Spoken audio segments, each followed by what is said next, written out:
ਲੱਖਾਂ ਮਹਿਕ ਰੁਪਈਏ ਕੰਜਰਾਂ ਨੂੰ ਬੰਦੇ ਫਖਰ ਤੂੰ ਦੇਂਦੇ ਡਿੱਠੇ ਨੇ ਤੇ ਭੁੱਖੇ ਬਸ਼ਰ ਦਾ ਪੇਟ ਪਲੇਂਦੇ ਨਹੀਂ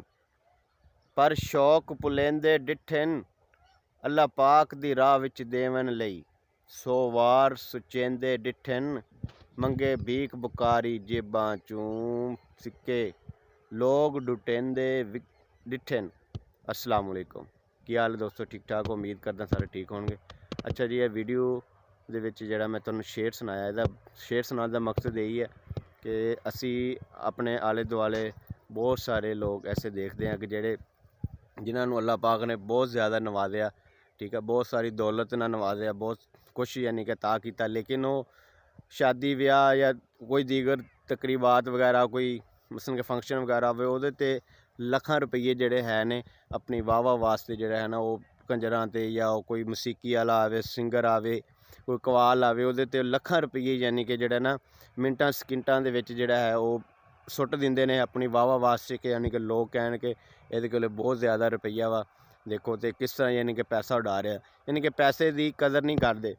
ਤੇ ਲੇਕਿਨ ਅਸੀਂ ਆਪਣੇ ਆਲੇ ਦੁਆਲੇ ਉਹਨਾਂ ਗਰੀਬਾਂ ਲੋਕਾਂ ਨੂੰ ਵੀ ਦੇਖੀਏ ਕਿ ਜਿਹੜੇ ਇੱਕ ਟਾਈਮ ਦੀ ਰੋਟੀ ਤੋਂ ਵੀ ਤੰਗ ਨੇ, ਤੇ ਅਸੀਂ ਉਹਨਾਂ ਨੂੰ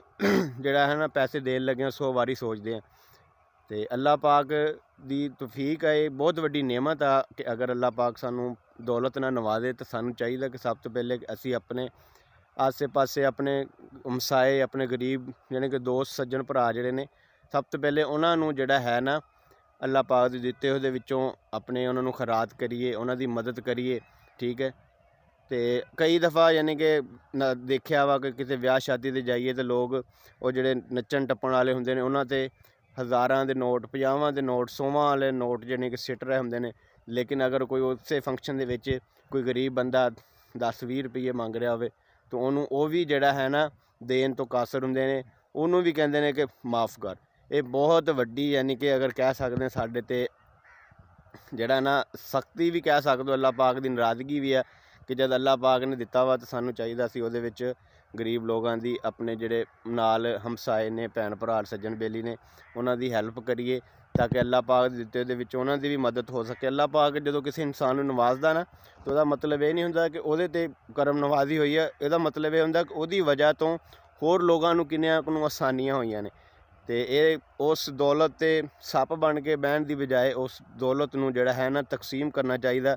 ਤਾਂ ਕਿ ਤੁਹਾਡੇ ਨਾਲ ਤੁਹਾਡੇ ਜਿਹੜੇ ਦੋਸਤ ਸੱਜਣ ਬੇਲੀ ਮਾੜੇ ਨੇ, ਤੁਹਾਡੇ ਇਲਾਕੇ ਦੇ ਵਿੱਚ, ਤੁਹਾਡੇ ਸ਼ਹਿਰ ਦੇ ਵਿੱਚ, ਤੁਹਾਡੇ ਪਿੰਡ ਦੇ ਵਿੱਚ ਜਿਹੜੇ ਲੋਕ ਗਰੀਬ ਨੇ, ਜਿਹੜੇ ਇੱਕ ਟਾਈਮ ਦੀ ਰੋਟੀ ਤੋਂ ਵੀ ਤੰਗ ਨੇ, ਉਹਨਾਂ ਦੀ ਹੈਲਪ ਹੋ ਸਕੇ। ਤੇ ਇਹ ਅੱਲਾਹ ਪਾਕ ਦੀ ਤਰਫੋਂ ਅਗਰ ਕੋਈ ਬੰਦਾ ਕਿਸੇ ਨੂੰ ਦਿੰਦਾ ਨਾ, ਤੇ ਇਹ ਬਹੁਤ ਵੱਡੀ ਅੱਲਾਹ ਪਾਕ ਦੀ ਨਿਅਮਤ ਹੁੰਦੀ ਹੈ, ਸਖਾਵਤ ਹੁੰਦੀ ਹੈ। ਤੇ ਦੇਣਾ ਰੱਬ ਦੀ ਜ਼ਾਤ ਨਹੀਂ ਹੈ, ਇਹ ਕੋਈ ਸਾਡੀ ਮਸਲਨ ਕਹਿ ਸਕਦੇ ਹੋ ਕਿ ਬਹੁਤ ਵੱਡੀ ਨੇਕੀ ਨਹੀਂ ਹੈ। ਇਹ ਅੱਲਾਹ ਪਾਕ ਅਗਰ ਕਿਸੇ ਇਨਸਾਨ ਦੇ ਦਿਲ ਦੇ ਵਿੱਚ ਪਾਉਂਦਾ ਨਾ, ਕਿਸੇ ਨੂੰ ਦੇਣ ਦੀ ਸਖਾਵਤ ਪੈਦਾ ਕਰਦਾ ਵਾ, ਤਾਂ ਅੱਲਾਹ ਪਾਕ ਦੀ ਤਰਫੋਂ ਹੀ ਹੁੰਦੀ ਹੈ। ਤੇ ਸਾਨੂੰ ਸੋਚਣਾ ਚਾਹੀਦਾ ਕਿ ਅੱਲਾਹ ਪਾਕ ਨੇ ਸਾਨੂੰ ਅਤਾ ਕੀਤਾ ਤੇ ਅਸੀਂ ਉਹ ਅੱਲਾਹ ਪਾਕ ਦੇ ਦਿੱਤੇ ਹੋਏ ਦੇ ਵਿੱਚੋਂ ਜਿਹੜਾ ਹੈ ਨਾ ਗਰੀਬ ਲੋਕਾਂ ਦੀ ਮਦਦ ਕਰ ਸਕੀਏ, ਜਿਹਦੇ ਨਾਲ ਸਾਡੇ ਰਿਜ਼ਕ ਦੀ ਵੀ ਬਰਕਤ ਹੋਏਗੀ, ਰਿਜ਼ਕ ਵੀ ਵਧੇਗਾ ਔਰ ਅੱਲਾਹ ਪਾਕ ਵੀ ਖੁਸ਼ ਹੋਏਗਾ ਔਰ ਉਹਨਾਂ ਗਰੀਬ ਲੋਕਾਂ ਦਾ ਵੀ ਭਲਾ ਹੋਏਗਾ। ਅਗਰ ਮੇਰੀ ਵੀਡੀਓ ਚੰਗੀ ਲੱਗੀ ਤਾਂ ਲਾਈਕ ਕਮੈਂਟ ਸ਼ੇਅਰ ਜ਼ਰੂਰ ਕਰਿਓ, ਤੇ ਇਸ ਵੀਡੀਓ ਨੂੰ ਜਿਹੜਾ ਨਾ ਜ਼ਿਆਦਾ ਤੋਂ ਜ਼ਿਆਦਾ ਸ਼ੇਅਰ ਕਰਿਓ ਤਾਂ ਕਿ ਉਹਨਾਂ ਲੋਕਾਂ ਤੱਕ ਜ਼ਰੂਰ ਪਹੁੰਚੇ ਜਿਹੜਿਆਂ ਕੋਲ ਅੱਲਾਹ ਪਾਕ ਦੀ ਜੇ ਬੇਸ਼ੁਮਾਰ ਦਿੱਤੀ ਦੌਲਤ ਆ, ਲੇਕਿਨ ਉਹ ਗਰੀਬ ਲੋਕਾਂ ਦੇ ਵਿੱਚ ਤਕਸੀਮ ਨਹੀਂ ਕਰ ਰਹੇ। ਉਹਨਾਂ ਨੂੰ ਚਾਹੀਦਾ ਕਿ ਉਹ ਗਰੀਬ ਲੋਕਾਂ 'ਚ ਵੀ ਤਕਸੀਮ ਕਰਨ ਤਾਂ ਕਿ ਉਹਨਾਂ ਦੀ ਵੀ ਮਦਦ ਹੋ।